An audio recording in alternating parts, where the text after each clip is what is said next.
Imagine you're a wealth detective specializing in investigating the world's most bizarre get-rich cases, and today's case has left you completely baffled. In a frozen kingdom of 5.5 million people, every baby is automatically born with a net worth of $340,000.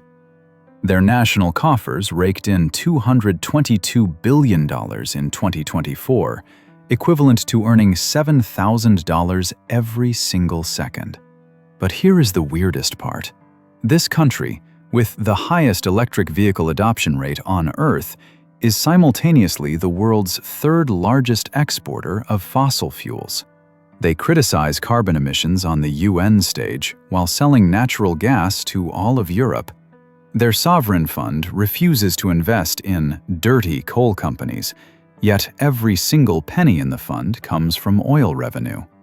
Even stranger, the young people of this nation coined a verb, navving, which means lying flat and living off the government, while their sick leave rate is nearly double that of their neighbors. This isn't schizophrenia. This is by design. Welcome to the Norway Paradox. In 1958, top experts from the Geological Survey of Norway delivered a verdict to the government that history would later mock. There was absolutely no possibility of oil or gas existing in Norwegian waters. This is basically equivalent to telling Steve Jobs, no one will want a smartphone, or telling the Wright brothers, humans will never fly. Imagine the secretary typing those words, destined to become a punchline, never suspecting that this sentence would become the most expensive misjudgment in economic history. Norway at that time was indeed pitiful. The bars in Oslo were filled with the solemn atmosphere of post-war reconstruction.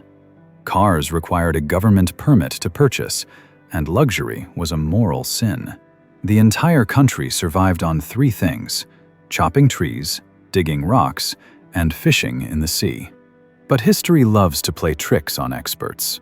Just as these geological authorities published their judgment, the Dutch to the south discovered the Groningen gas field, Europe's largest natural gas treasure.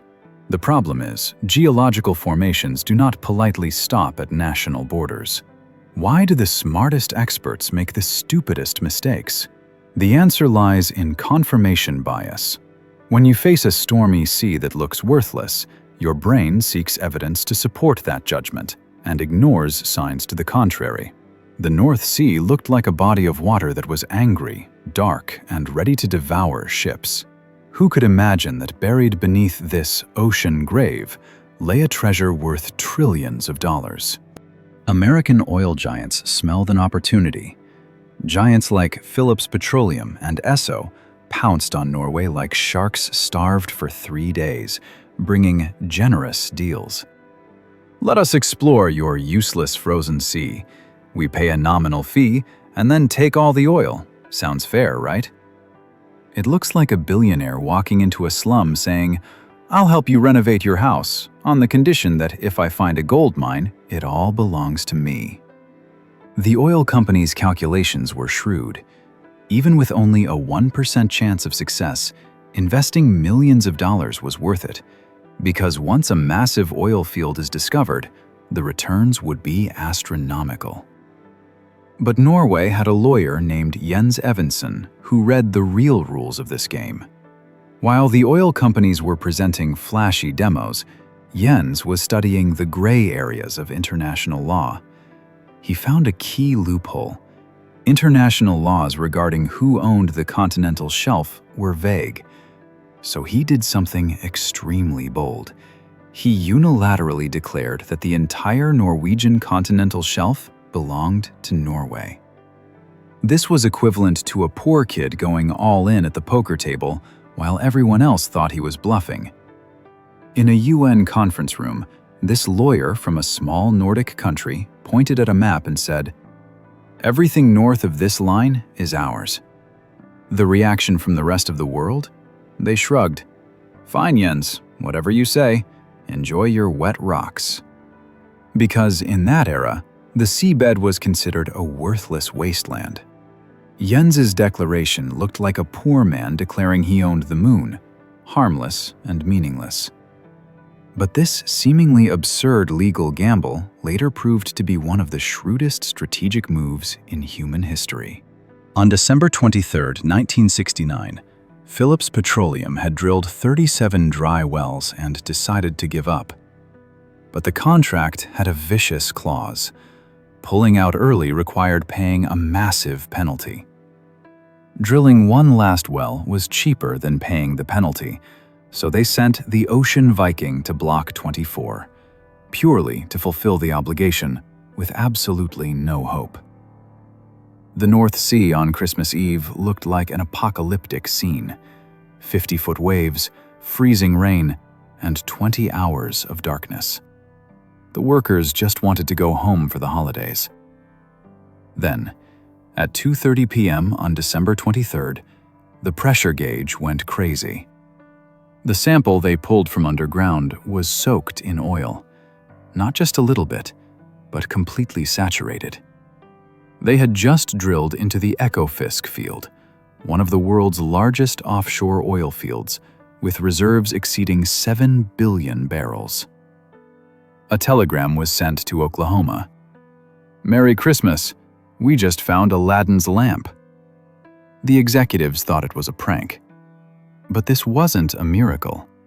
It was a statistical inevitability. If you drill enough wells, you will eventually find treasure. When the Norwegian government received the news, they faced a deadly choice: possessing a world-class oil discovery, but not knowing how to extract it. American companies were lining up outside the door, ready to help, as long as Norway gave them 90% of the profits. This is the moment of death for most developing countries. Venezuela chose quick money and eventually went bankrupt. Nigeria chose corruption, leaving its people in misery. This is called the resource curse. Finding oil is often the beginning of a nightmare for developing nations. But Norway had a secret weapon: Farouk al-Qasim, a geologist who had moved to Norway from Iraq for love. When applying for a job in a government ministry, he asked a question that changed history. Do you want to become an oil nation, or do you want to be a nation that happens to have oil? There is trillions of dollars of wisdom in that sentence. Farouk had seen the oil curse in the Middle East. When black gold dominates everything, the nation loses its other skills. He warned the Norwegians, oil companies will deliberately make you dependent on their technology and then blackmail you. Under Farouk's guidance, they drafted the 10 Oil Commandments, not just laws, but a declaration of economic independence. In 1972, the conditions Norway proposed to the U.S. oil giants were arguably the most arrogant in business history. Want to drill for oil here? Fine. But the Norwegian state oil company must be a 50% partner. You provide money and technology, and you must also transfer all knowledge to us for free. We want to learn everything you know, and then become your competitor. Oh, and tax is 78%. This is equivalent to Starbucks telling a franchisee, not only do you pay the fee, but you must teach us all the secret recipes, and then we'll open a shop next door to steal your business. The American executives were furious on the spot and threatened to withdraw capital. But Norway calmly responded, 78% tax rate. Take it or leave it. We can drill it ourselves. The most amazing thing is, the American companies compromised. Because even taking only 22%, the profits were still outrageously lucrative, which shows just how massive the wealth buried under the sea really was. By enforcing technology transfer, Norway went from being an oil novice to a world-class expert within a decade. Today's Equinor leads its American teachers in deep-sea drilling technology. This is the most successful state-level learning by stealing in history. In 1990, Norway faced the greatest temptation test in human history. Petrodollars were flooding in like a tsunami. They could have built the world's most luxurious infrastructure, given every citizen cash bonuses, and turned into a Nordic Dubai. Instead, they made a decision that went against human nature. They hid the money and wouldn't let anyone touch it, including themselves. The logic of the government pension fund is simple yet brutal. Not a single krona of oil revenue can stay within Norway. It must be immediately invested abroad. Buy Apple stock, buy Microsoft stock, buy real estate in New York, buy office buildings in London. This is equivalent to a poor person winning the lottery, locking the check in a safe and spending only the interest. How much self-control does that require? Norwegians understood a profound economic truth. If oil money is spent domestically, it triggers catastrophic inflation. When a massive amount of new money floods into a relatively small economy, the prices of all goods skyrocket. Ordinary Norwegians would actually become poorer because of the oil wealth. More importantly, they understood that oil will run out, but the stock market can grow perpetually. By converting temporary oil revenue into permanent financial assets, they were building a time machine, making today's oil work for the Norwegians 100 years from now. When the first deposit was made in 1996, the media couldn't even be bothered to report on this small amount of $300 million. 25 years later, that seed has grown into a $1.8 trillion financial beast, the single largest investor on Earth. Walking in Oslo in 2024, you would think you have entered an environmental paradise. 89% of new cars are electric, Teslas are more common than taxis, and 99% of electricity comes from clean hydropower. Norwegian politicians speak passionately about emission reductions at climate summits, and their fund refuses to invest in tobacco, arms, or coal companies. But where does the money for these green angels come from? The answer is both simple and ironic: selling fossil fuels to the world. Norway is the world's third largest exporter of natural gas. This is like a rehab clinic owner who helps addicts get clean during the day, secretly sells heroin on the streets at night, and then donates the profits to charity. It is morally contradictory, but logically perfect. After the Russia-Ukraine war broke out in 2022, when Russian gas pipelines were shut off, Europe begged Norway for salvation. Norway immediately ramped up production to full capacity, earning more in 1 year than in the past several years combined. Critics called them war profiteers, but Norway responded, "Do you want Putin's authoritarian gas or our democratic gas?" To ease this moral dissonance, the Norwegian fund has become increasingly active.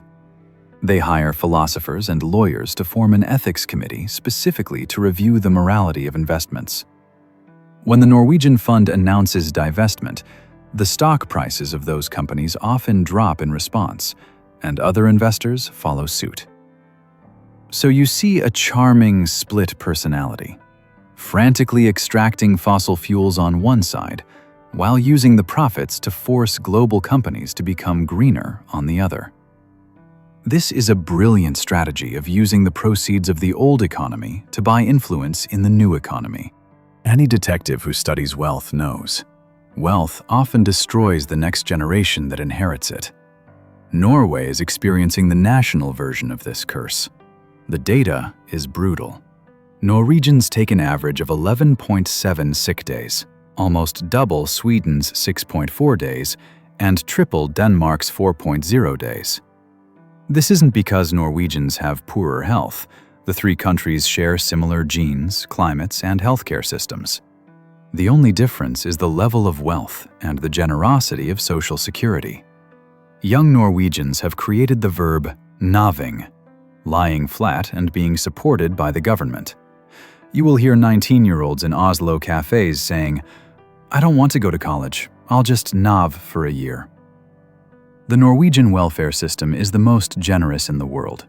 100% sick pay starting from day one, lasting for a year.